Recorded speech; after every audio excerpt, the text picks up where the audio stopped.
Hey Wanderers, I'm Amanda. and I'm Ron. Welcome to Wanderlost. This is Military Chatter, question and answer edition. There we go. First of all, as you can see, I'm back in a hat because the first issue was no quarantine haircut. Now this issue is Too much. Too much of a haircut.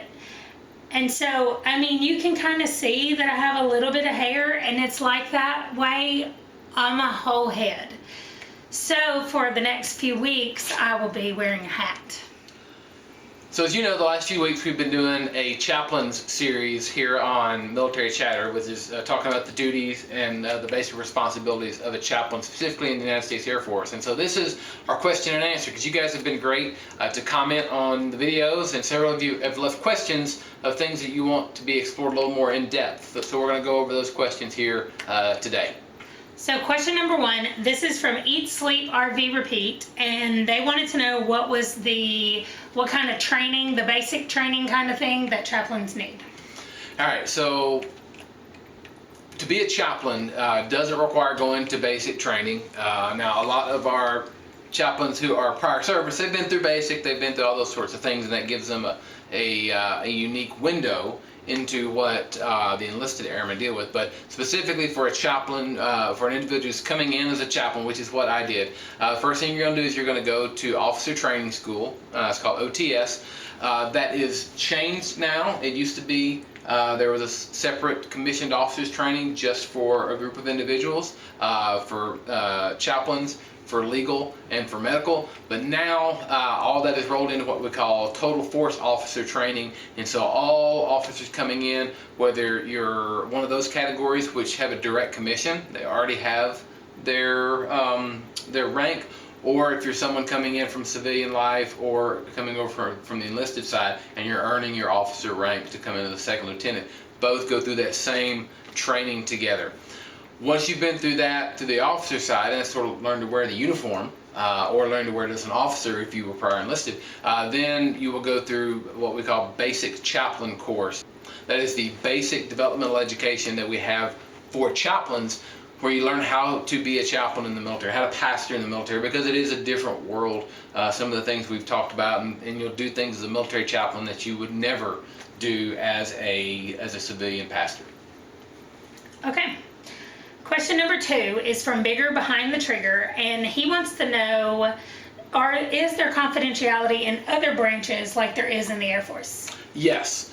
So until a few years ago, though, the Air Force had the 100%, but it wasn't quite the same, especially in the Army, because the Army is a different construct. We kind of talked about that, where chaplains work directly for commanders. And again, I'm working off of what other people tell me that was not in the Army, but I do know that a lot of Air Force chaplains experienced some deployments prior to all the branches going to that 100% confidentiality, that people from any branch would come talk to the Air Force chaplain because they knew the confidentiality was there, because the chaplain didn't then also have to report certain things. And I don't want to get into what percentage did they have and what did they have to report, but I do know that the Air Force confidentiality became the standard, and now all branches have that same 100% confidentiality. Okay, question number three is from Consider the Wonders, and they want to know how not having command, like rank without, what's it called? Rank without authority. Rank without authority, how does that influence unit interaction? It actually helps it a tremendous amount. So what she's talking about is, and we mentioned that chaplains have rank without authority. So if you're a captain, you're a major, lieutenant colonel, colonel, you have that rank based on your education, your experience, and it forms its own chain of command within the chaplain corps. But a chaplain colonel doesn't translate like a wing commander colonel, because they have what's called G-series orders, and make personnel decisions, that sort of stuff. And they, when a logistics commander leaves, they have a change of command, because that individual, whatever rank that is for that squadron or group, they're in command. We don't have the same when chaplains leave, because we're coming in and we don't have that authority. So, but that's by design, because it allows us to interact with people in ways that they don't with other officers. And the one thing I always talk about, especially with junior chaplains, is we have the unique ability as a chaplain is we can go, we say VFR, visual flight rules, but we can go direct to the commander really at any time and say, hey sir, man, we need to think about this. Up to and include a first lieutenant chaplain could go to the 06 wing commander and do that. We don't recommend that. We want to make sure there's layers in between.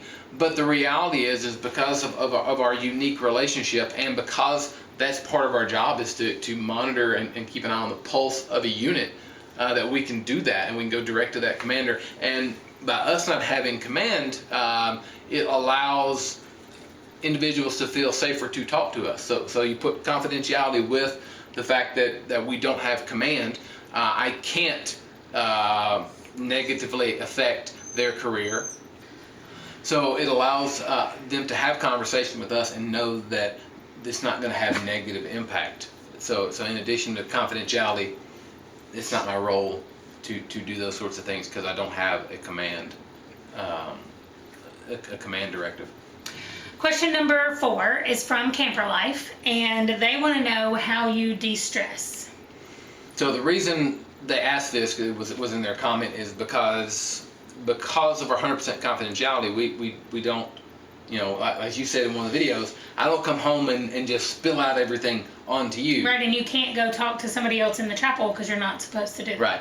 So we are able to work in hypotheticals and talk about stuff, but yeah, it can be a lot of stress when maybe you're dealing with a family who's having a lot of problems, and they don't trust anybody else, and so they're only coming to you for what's going on. But sometimes there's only so much you can do to help them. As far as it goes, that can be stressful. So for me, a big part of it is physical exercise. So I'm a runner. I love to run half marathons. I also have pretty much a daily workout regimen that I don't miss. And so physically working is a big part of that. I like to read. I like to play video games. A lot of things, man. And I go hike out every weekend, just about, if we can, when the weather allows. So for me, it's a lot of physical activity, but that ability to get out and to run and just let that melt away helps a lot. I turn on a podcast and just go. Question number 5, again by Bigger Behind the Trigger. I'm so glad that he asked multiple questions. He wanted to know how much longer we have left in the military. Well, we have at least another 6 or so years to work. This is a debate in our house. Yeah. If you've seen any of our previous, if you've seen all of our previous military chatter, we talked about this at one of the very first ones. Yes, I love what I do. And if it's purely up to me, which it's not, there's some discussion. I would do it till they throw me out kicking and screaming because I absolutely love it. So we at least will go to retirement. I have no plans to get out before then. Although with the church that we're endorsed by, I could get out and go back and wouldn't lose any retirement or anything. But I absolutely love what I do. I've been able to live in 2 overseas countries, and travel places I never thought I would go, all because I'm a military chaplain. So I absolutely love it, but at least 6 more years. Okay, and our last question, it's also from Bigger Behind the Trigger, and he wanted to know what ministry plans you had after the military.